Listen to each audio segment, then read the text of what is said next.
Muhammadin wa alihi wasallam. Setelah Rasul lahir, jadi pembahasan selanjutnya tentang rihlatul ula ila Syam, thumma qadhuhu fi sabilir rizq. Perjalanan Nabi yang pertama ke Syam. Ini hijrah Rasulullah, bukan hijrah, nyari uang, safar.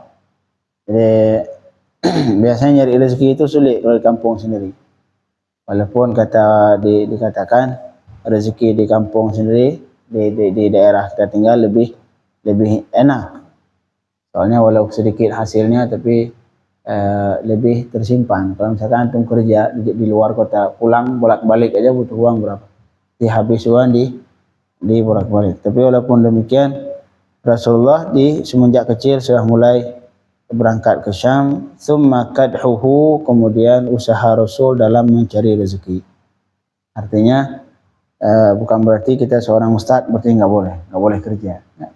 Rasul aja, seorang Rasul melebihi dari para ustaz, itu beliau juga mencari rezeki.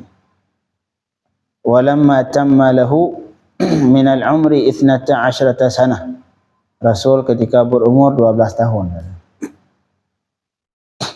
Safara amhu Abu Talib ila Syam fi rakbin lit-tijarah fa akhadahu ma'ah.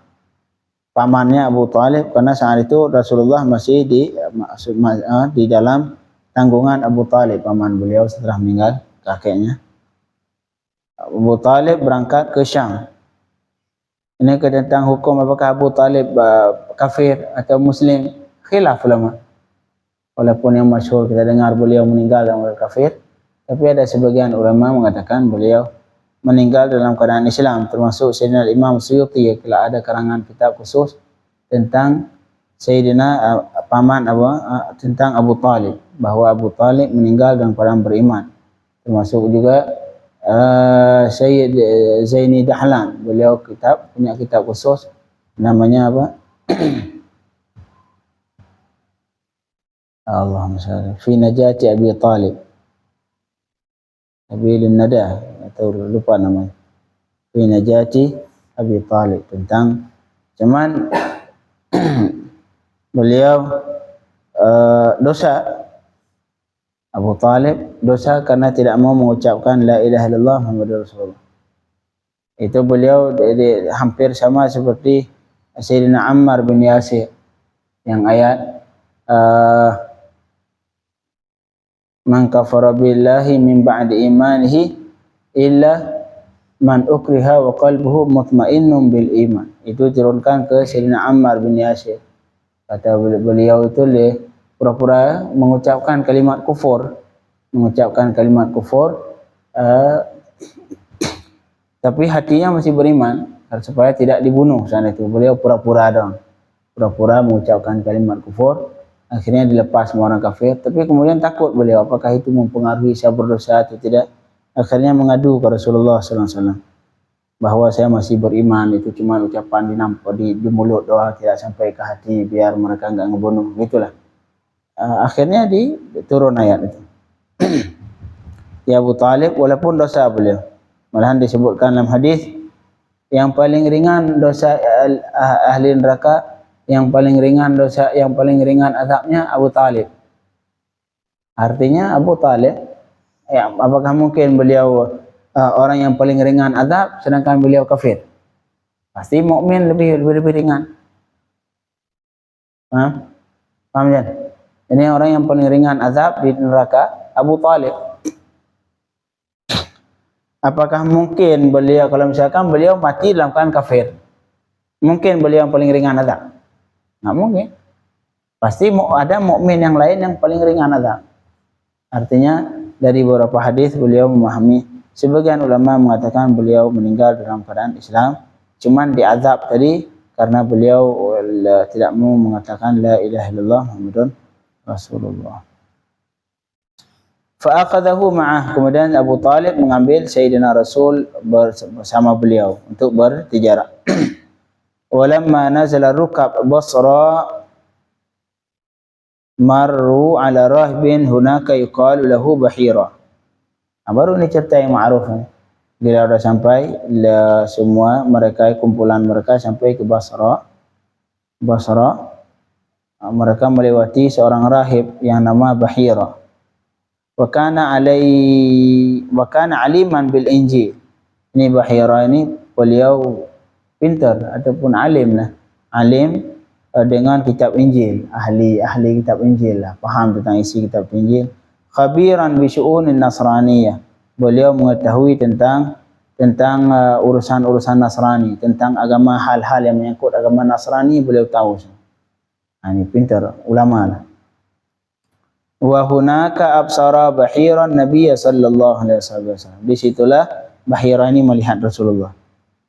Rasulullah saat itu masih kecil, masih 12 tahun. Faja'ala yata'ammaluhu wa yukallimuhu, thumma iltafata ila Abi Talib. Kemudian beliau mendatangi Rasul dan memperhatikan Rasul. Ta'ammal artinya diperhatikan, dilihat gerik-geriknya. Kemudian wa yukallimuhu, beliau sempat juga berbicara dengan Rasul, diajak ngobrol.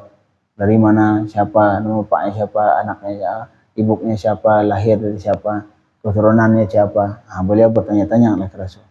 Thumma iltafata ila Abi Talib, kemudian beliau melihat Abu Talib, manggil Abi Talib. Faqala lahu ma hadzal ghulam minka.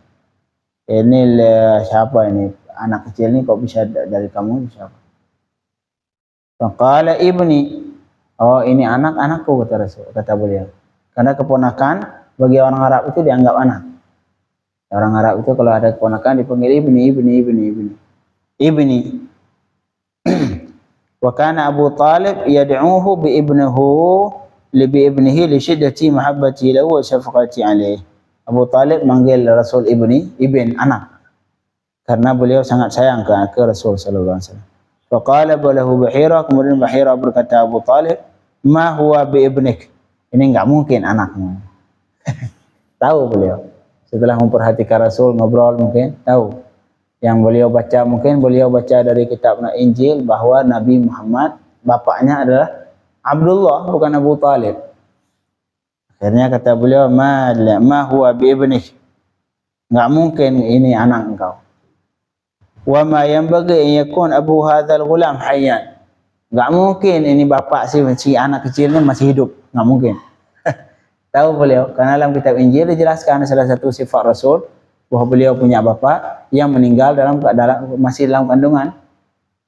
Nah, dikisahkan semua sifat yang menyangkut tentang Rasulullah semua tertera di Injil. Dari siapa bapaknya. Kemudian mungkin dalam Injil disebutkan kalau bapak Rasulullah Abdullah meninggal ketika Rasulullah masih dalam kandungan. Makanya kata beliau enggak mungkin. Ini anak, bapaknya enggak mungkin masih hidup. Faqala, kemudian beliau berkata, huwa ibni akhi. Oh, itu anak saudaraku. Karena Abu Talib sama Abdullah bapak Rasul itu kakak beradik. Faqala fama fa'ala abu. Apa yang dilakukan bapaknya? Terus bapaknya kemana? Ngapain bapaknya? Qal mata wa umhu hubla bih. Bapaknya meninggal sedangkan ibunya sedang hamil, sedang mengandung si anak ini. Faqala Bahira sadaqta. Kalau itu kamu benar. Kalau ini benar. Karena disebutkan dalam kitab Injil bahwa Rasul akhir zaman lahir sedangkan bapaknya sudah meninggal. Farji bihi ila baladi wahdhar alaihi yahud. Ya udahlah, bawa pulang. Farji bihi bukan pulang dengannya, artinya bawa pulang. Ambil dia, bawa pulang aja ke kampungnya. Wahdhar alaihi yahud, tapi hindari Yahudi terhadapnya. Perhatikan jangan sampai ini kalau ketahuan semua Yahudi dibunuh. Karena Yahudi falamma arafu kafaru bih. Walamma ja'ahum kitabun min indillah musaddiqun lima ma'ahum wa kanu min qablu yastaftihuna 'ala alladhina kafaru. Itu orang Yahudi dulu bila ingin memerangi kafir Quraisy, Yahudi Madinah ingin memerangi kafir Quraisy, mereka buat nama Nabi Muhammad. Ini ntar kami bertawassul, dalil tawassul ini. Termasuk dalil tawassul. Kami mau bertawassul pada Nabi Muhammad yang datang di akhir zaman. Kami nanti kalau Muhammad datang, kami bakal memerangi kalian semua. Kami bakal beriman dengan dia, kami mengikuti dia, kami bakal memerangi kalian semua. Ini kata Yahudi. Tapi apa yang terjadi? Falamma ja'ahum ma'arafu kafaru bih. Kemudian datang Nabi Muhammad kafir. Itulah sifat Yahudi dari dulu, dari zaman Nabi Musa yang membunuh Nabi Zakaria, Yahudi. Sampai sekarang. Makanya Nabi Muhammad kata Al-Bahira tadi, padahal beliau ya Nasrani, wahdhar alai Yahud. Tapi hindari, jaga dia dan jangan sampai ketahuan dari Yahudi. Fa wallah, demi Allah, la in ra'awhu huna la yablughunahu syarran. Kalau mereka melihat Nabi Muhammad di sini, mereka bakal memberikan keburukan ataupun bakal disiksa, dibunuh bisa jadi. Yahudi tadi. Fa innahu kainun libni akhika hadza sya'nun 'azim. Karena bakal terjadi bagi si anak kecil ni, anak saudara engkau ini, sya'nun 'azim. Dia bakal memiliki kedudukan yang azim, yang agung nanti. Ini anak ini suatu saat bakal diberikan kedudukan yang agung, kata beliau. Fasra' bihi Abu Talib ma'idan ila Makkah. Saat itu langsung Sayyid Abu Talib langsung bersegera untuk membawa Rasulullah ke Makkah. Thumma akhadha Rasulullah istaqbil fatrata syabab min umrih. Kemudian Rasulullah beranjak dewasa dari umurnya. Fabada'a bi sa'yi lirizq.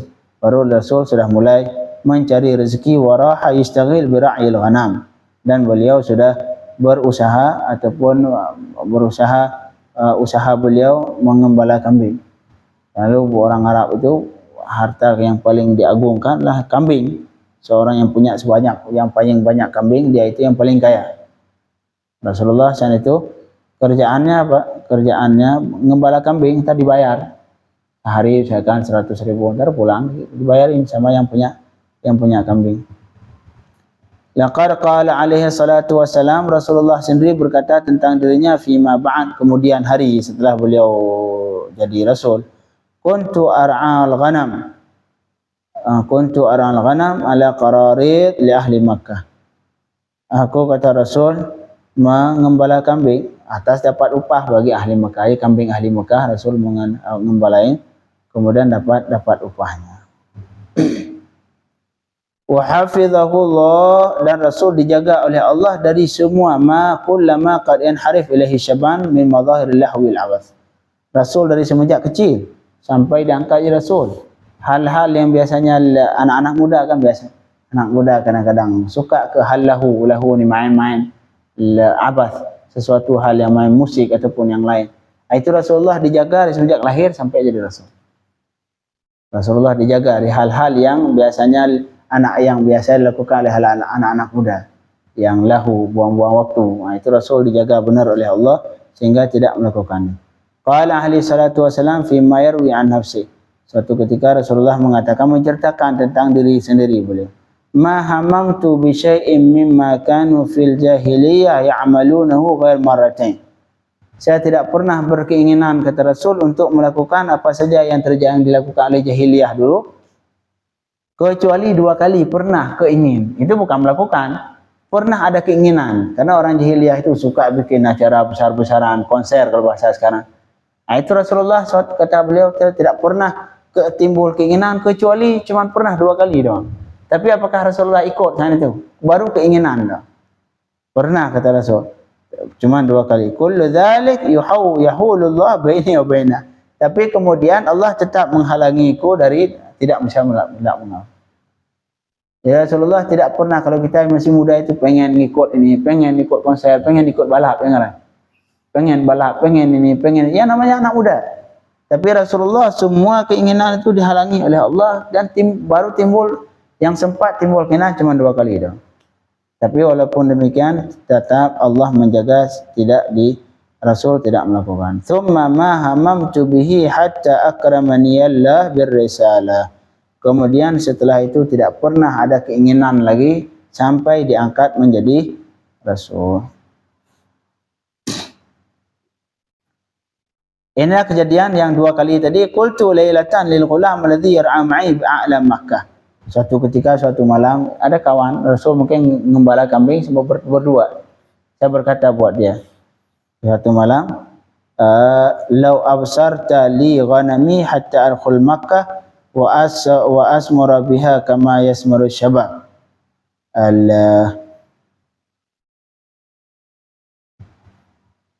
Kata Rasul, kalau kau mau silakan jaga, saya minta tolong lah bahasa sekarang, minta tolong kalau jagain kambing kau katanya.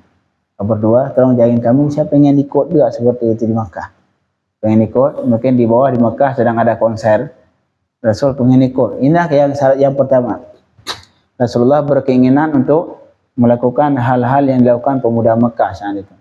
Kali pertama itu, ini contohnya.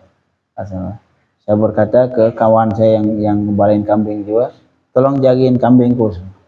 Saya pengen turun, pengen ikut itu yang dilakukan oleh pemuda-pemuda di Mekah. Faqala af'al, marhaba. Kata kawan Rasul, ya kha, saya jaga. Af'al, saya lakukan, kata beliau. Laksanakan saya sekarang. Laksanakan.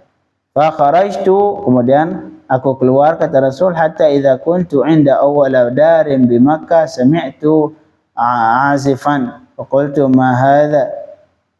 Sampai aku keluar, sampai giliran sudah di awal pintu di Mekah, di awal pintu rumah pertama ketika turun ke Mekah, pintu rumah pertama yang beliau lewati, sami'tu azifan. Azifan musik gitar bahasa sekarang. Faqultu ma hadha, apa ini? Faqalu aris, ini aris, apa namanya, aris, ada nikah, acara pernikahan. Fajalastu asma', kemudian aku duduk mendengar. Fadaraballahu ala udhni fanimtu. Kemudian Allah tutup telinga aku, tidur. Akhirnya itulah cara Allah menjaga Rasul, sehingga tidak pernah Rasul dari semenjak lahir sampai diangkat menjadi Rasul tidak pernah melakukan apapun yang dilakukan oleh pemuda-pemuda Mekah yang terjerumus ke hal-hal yang dilarang. Padahal itu Rasul belum menjadi Rasul, tapi sudah dijaga oleh Allah Subhanahu wa taala. Fadaraballahu ala udhni, artinya fadaraballahu udhni, dipukul telinga. Fadarabah ni mukul. Ala udhni artinya ditutup telinga, enggak terdengar itu semua. Fadarabna di surah Al-Kahfi, fadarabna ala adhanihim. Nah, itu maksudnya. Fadarabna ala adhanihim, tutup telinga, enggak kedengaran apa-apa, tidur. Kan? Kalau ribut nggak kedengeran, nggak bakal bisa tidur kan. Tapi kalau udah ditutup telinga sama Allah, mau antum di depan mikrofon nggak tidur.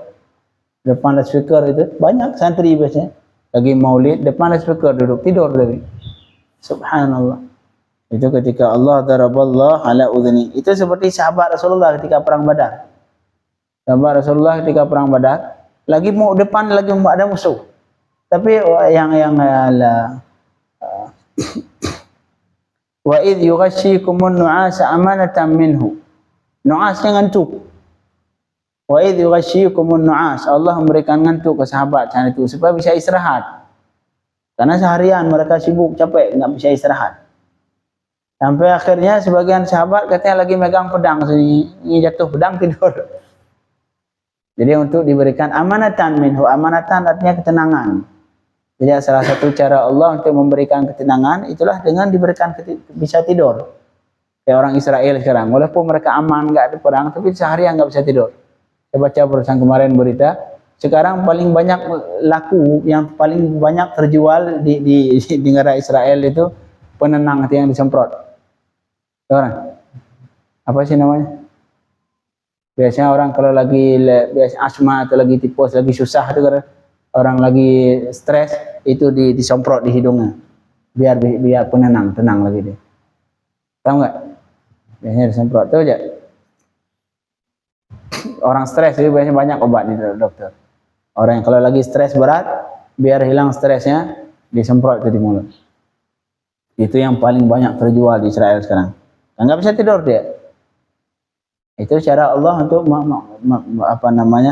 untuk membuat susah musuh seperti itu, dibuat mereka nggak bisa tidur. Mukmin nggak, lagi perang tidur. Bom datang pula masih enak tidur ya. Itulah mukmin. Wa id yughashshikumun nu'asa amanatan. Amanatan minhu, sebagai ketenangan dari Allah. Sebagian sahabat itu kata beliau lagi megang pedang, kata beliau lagi mau perang, tiba-tiba bung jatuh tidur. Saking itu diberikan ketenangan oleh Allah Subhanahu wa ta'ala. Inilah Rasulullah sallallahu alaihi wasallam. Baru sempat keingin, baru pengen, tapi langsung dibuat tidur sama Allah. Fanimtu fama aiqadhani illa harrus syams. Itu malam kan? Malam ada pesta di malam. Mungkin ada acara pernikahan, pesta. Rasul pengen ngikut, tapi tengah jalan baru masuk di rumah yang pertama. Akhirnya baru ngedengar tidur. Kapan bangun? Dibangunin sama panas matahari siang hari besok. Fama aiqadhani, tidak ada yang membangunkan kecuali panas matahari besok siang. Besok siang baru kebangun. Cuman jangan jadi pertanyaan, berarti Rasul enggak salat subuh? Enggak, saat itu belum ada salat subuh. Rasul belum Nabi, belum diangkat jadi Rasulullah. Ya belum ada salat subuh. Fa'uddu ila sahibi, kemudian aku balik ke sahabat, fas'alani fa akhbartuhu. Kemudian sahabatku bertanya, aku kasih tahu ke dia tentang apa yang terjadi semalam. Thumma qultu lahu lailatan ukhra mithla dhalik. Ini kali pertama. Kali kedua, thumma qultu lahu lailatan ukhra mithla dhalik. Kali kedua seperti ini juga di malam hari. Beliau minta ke sahabatnya untuk ngejaga kambing beliau. Tujuan pengen ikut juga. Pengen ikut pesta di Makkah. Wa dakhaltu Makkah, dan aku masuki Makkah, fa asabani mithlu awwali lailah. Kemudian juga terjadi apa yang terjadi yang awal kemarin, yang malam pertama kemarin. Ketiduran juga, dibikin tidur sama Allah. Summa ma hamamtu ba'dahu bisu. Setelah itu sudah tidak ada keinginan sama sekali lagi di hati Rasul untuk melakukan hal-hal yang seperti itu. Itulah Rasulullah sallallahu alaihi wasallam. Insyaallah besok kita lanjutkan tentang ibrah. Kenapa Rasulullah di awal mengembalai kambing. Itu juga banyak ibrahnya. Itu bukan secara kebetulan. Semua yang dilakukan Rasul enggak ada yang kebetulan. Semuanya di situ ada hikmah yang dari Allah Subhanahu wa taala. Kenapa Rasul lahir yatim? Kenapa Rasul meninggal ibunya? Kenapa Rasul meninggal kakeknya? Kenapa Rasul ke Syam? Kenapa Rasul berangkat sama pamannya? Kenapa Rasul yang tegur orang Nasrani? Yang tegur Nasrani, suruh bawa pulang oleh Nasrani. Itu semua perjalanan Rasul tidak terlepas dari hikmah yang diberikan oleh Allah Subhanahu wa taala. Semua ada hikmah. Itulah insyaAllah Jumat depan kita membicarakan tentang hikmah dan ibrah tentang yang kita baca, kisah-kisah yang kita baca tadi. Yang pertama, Rasulullah berangkat ke Syam ketika umur 12 tahun. Kemudian tentang beliau, kisah beliau bersama Bahira. Dan kemudian Rasulullah ketika sudah mulai dewasa mencari rezeki dengan mengembala kambing. Dan yang terakhir, Rasulullah tidak pernah berkeinginan sama sekali untuk melakukan pesta-pesta yang dilakukan oleh pemuda-pemuda Mekah kecuali 2 kali. Itu pun kemudian tidak melakukannya karena dibuat tidur oleh Allah Subhanahu wa ta'ala. Paham kan?